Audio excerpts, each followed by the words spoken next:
Right, so a few weeks ago I fitted the EBC discs and some new pads to the braking system on the T100. As you'll probably remember if you followed those two videos and the video that followed after that, I did run into some difficulties both with the length of the replacement HEL Performance brake line for the front of the bike, and also some issues with the Hagen Nitro supersized shocks snagging on the rear brake line after I'd fitted the Motone relocation bracket. Now, I apologise for the delay. HEL Performance actually got a replacement brake line out to me super quick, but with everything else that I've got going on, I haven't had time to sort this video out until now. Now, the issue with the Hagen shocks is still ongoing. I haven't sorted that yet, but rather than leave that any longer, I thought we'd get the fitting of the new brake lines sorted out and show you how to bleed the brakes, including the rear brake, because once you've fitted that relocation bracket, there is a sort of additional procedure that you need to go through to bleed the rear brake effectively, which I'm going to show you today. Now, I'm not going to go through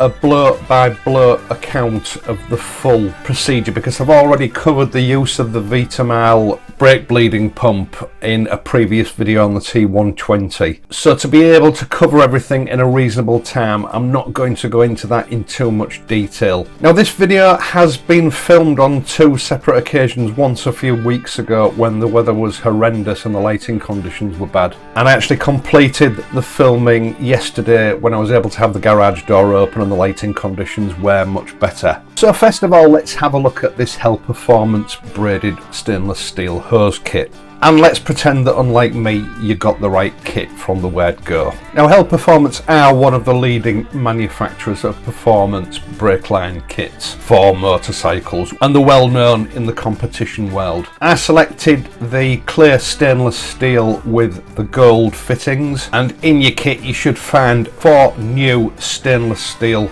brake fitting bolts and a total of 8 copper sealing washers. Now, I'm going to cover the rear brake first because that's the most complicated. We've got to get round this additional procedure that the Motone relocation bracket brings into the mix. I know in a lot of cases when people are using this bracket, they're going to be retaining their original hoses, which is fine, but the procedure is going to be very similar. You're still going to have to bleed your brakes because you need to disconnect the hose from the caliper in order to make this conversion. First of all, you need to drain your rear braking circuit down. I did this with my Vitamile kit and it took me about 2 minutes to empty it. Now, your main reservoir is situated behind your right hand side panel, and you're going to need to get at that to take the cap off your reservoir before you can drain it down. You can't actually get access to both of the screws on the top of this cap, so you have to loosen the mounting bolt right off. You don't have to remove it completely, just loosen it off so it's on the last couple of threads, and that should enable you to pull the reservoir out far enough so you can get access to the screws. Make sure you've got plenty of workshop wipes handy, drain the system down thoroughly, and get as much of the old brake fluid out as you possibly can. You don't want to be splashing this stuff all over the place while you're rearranging your brake line. When it's empty, disconnect your banjo bolts at both your caliper and at your reservoir. Even if you're not changing your brake line, it's going to be much easier to have it completely disconnected so you don't kink anything while you're trying to reroute it. Now, when it comes to disconnecting from your master cylinder, you're going to need a long reach socket. The banjo bolt and the rear brake switch are all one unit, so you need a long reach socket to enable you to unfasten that bolt without damaging the brake switch. When you've got your brake line off, it's then time to reroute it, because now you've relocated the actual caliper, the brake line would be too short. Now, in its standard format, the brake line goes around in front of the airbox, and what you need to do is reroute it so it goes underneath the airbox. This is quite safe. There are plenty of cables and pipework there to hold it in place. Make sure you get it between those and the airbox, and there's no way that it can find its way up to the back wheel. And this will give you enough slack to be able to connect it up to the caliper in its new position with that Motone bracket. And when you reattach those banjo bolts, they need to be fastened up to 25 Newton meters. Now, it's a good idea, even if you're not changing your brake lines, to replace the crush washers to make sure that they're sealed properly. They're not expensive, but obviously, as I've said earlier, these HEL Performance hoses came with a fresh set of washers. Now once that's all fastened up, it's time to refill the system, and in order to do that and bleed it effectively, you're now going to need to unfasten the caliper from its mounting so that you can turn it upside down. Obviously this caliper was originally designed to be bled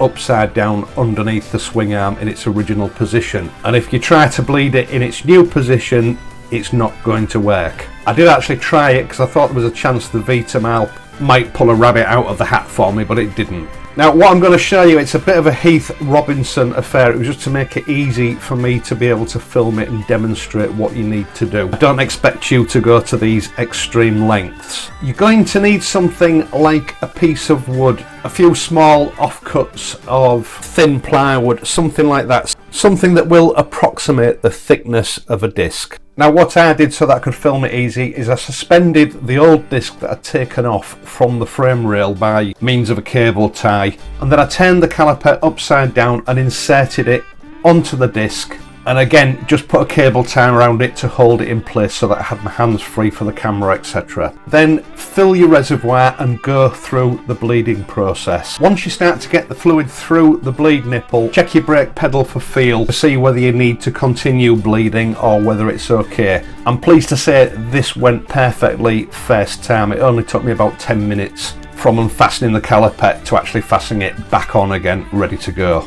So go ahead, replace your caliper onto the relocation bracket, top your reservoir up to the desired level and replace the cap, and put your side panel back on. It's then time to look at the front brake. Now the front brake is really easy. The front braking circuit needs to be drained down as you did with the rear braking circuit. When you've got it empty, you can disconnect your hose. Now before doing that, I would suggest routing your new brake line through so that it follows exactly the same path that your old brake line took. Do it before you remove the old brake line so that you know you've put it exactly where it needs to be, and it saves you any doubt later on. Now when you're putting your new brake line in, pay attention to the fittings on the end. They are both angled fittings, but the angles are slightly different. What I'm saying is, make sure that you've got the brake line in the right way up. When you've removed your old brake line, connect the new one using the new replacement banjo bolts and washers that came with the HEL kit. And again, you fasten them up to 25 Newton meters.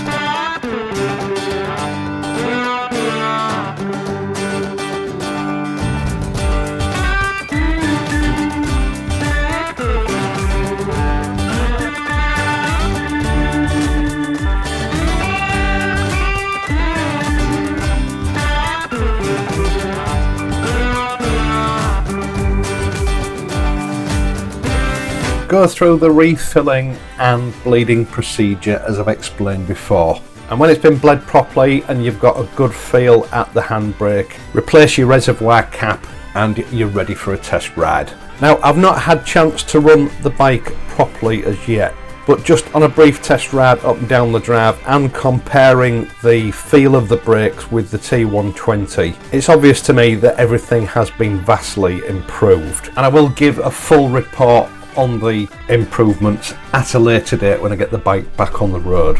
Once again, thank you for watching. I hope you've enjoyed this video and found it useful. If you have, please leave a like and subscribe to this channel. In the video description down below for these brake lines, although it might be best if you check that I've left a link for the correct ones before ordering them. And if you want a refresher on this brake modification from start to finish, I'll leave a link in the top right hand corner for you to access those videos. As usual, I will be back on Friday, so until then, ride safely and I'll see you soon.